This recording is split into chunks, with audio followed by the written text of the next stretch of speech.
Yeah, man. Wildly guessing, this has turned into a full-fledged unboxing video. Great stuff. Radical stuff, it's a radical thing, yeah.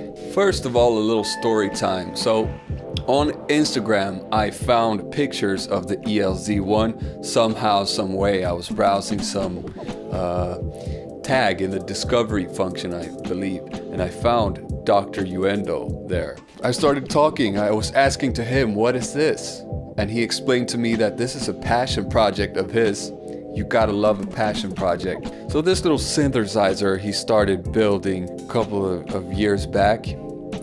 When he was a child, he enjoyed programming on the MSX computers. And in high school later on, he also enjoyed making music. So he has combined those two passions together, and this is the love child of that passion of this radical man.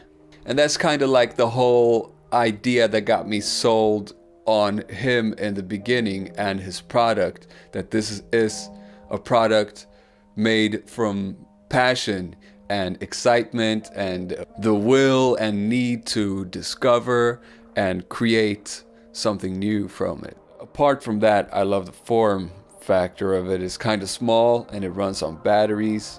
I've always had a thing for portable things. I don't know why, but I think it's cute, I guess. You call it that, it's cutesy. Anyways, he was kind enough to send 2 copies of this machine to us, to me and Simon the Magpie. I will have to tell you this from the beginning, this is not the final product. He mentioned, for example, he is not quite happy with the Keybed yet, and that has room for improvement, and they're looking to release this summer of 2019. But pretty much functionality wise, it is as good as finished. We're very close to seeing this hit the market, so I'm very excited to see what this has to offer. Can it hip hop? Can it funk? Oh. I will not bear myself anymore. We're going to open this. First, let's have a look at this packaging. It is quite a neat packaging with a silhouette artwork of the ELZ1 on the top. Sonicware logo on the front. Serial number. I'm the lucky owner of number MP022. And some cautionary action taking. Flips up in the front. I like this. For the sound adventurer. So we got a nice little envelope here. Open with care. Wow. I live for this shit. The behind the scenes stuff. See here are a couple of concept ideas that he's drawn out on the paper, so he's kind of documenting the history here. It makes me very happy to see this, because this is like, makes me feel like I get to be a part of seeing this product develop. His passionary project, and we are right there with him. So it seems like they got it, I mean, the packaging is already pretty much done. We have several pages here. If you prefer Japanese, you got some instructions here in Japanese, Nippon, but also for the English speaking users, fear not. So it's a little quick start guide, some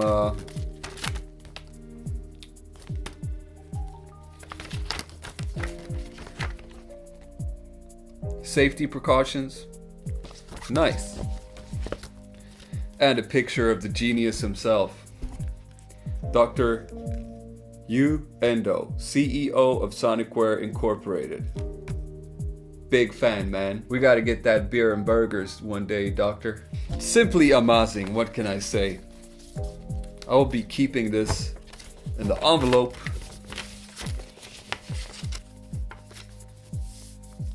Oh my god, I wonder if this is like a gonna be in the official release. In that case, they're taking very well care of a customer. It comes with a soft case embroidered with a Sonicware logo.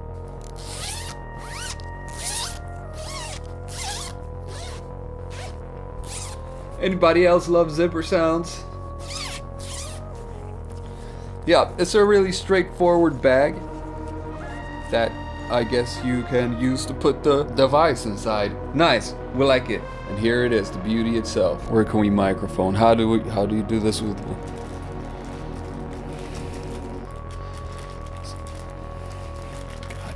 Gosh darn it.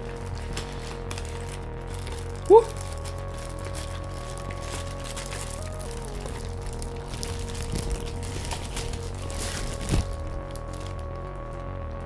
Nice. Let me take it out of the plastic.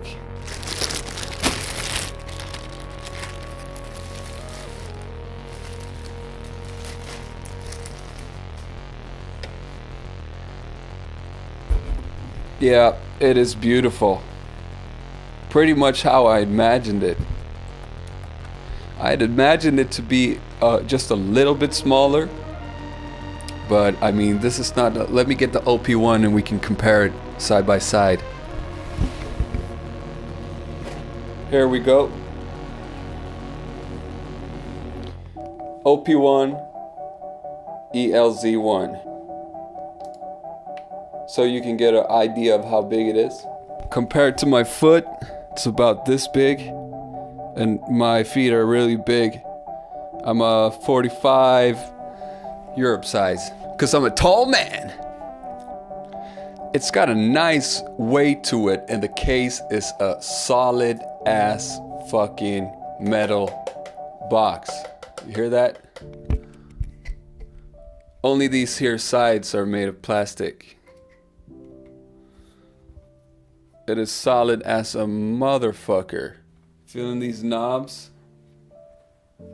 They are really nice to feel.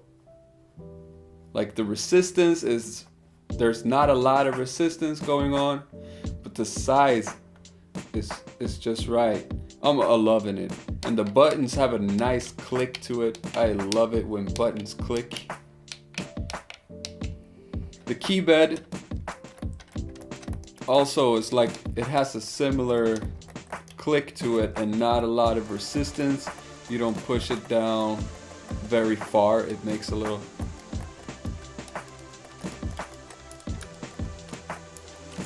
So, you know, it's not perfect, like, but I really want to stress this. Like, Dr. Uendo told me that this is not the final product and he is still looking to improve the feeling of these buttons. Just fine. I mean, the spacing between them is enough so that your fingers don't get crammed in there, hitting the wrong keys and stuff when you're trying to play chords. And like I told you in another video, I had this little MIDI keyboard called the Nano Key from Korg. That one really felt like terrible. It felt like keyboard buttons pretty much. But on the other hand, when sound actually comes out of it, when you get that sound feedback, you're not really thinking about it, especially if you're playing synth sounds. If you want to be playing like a really expressive piano, that's another deal. Anyhow, so I'm going to do a more in-depth video on the playability of it. This is just the unboxing and a quick little sneak peek preview, horny excitement type thing. So let's have a look at the back, shall we? We got a volume knob right here.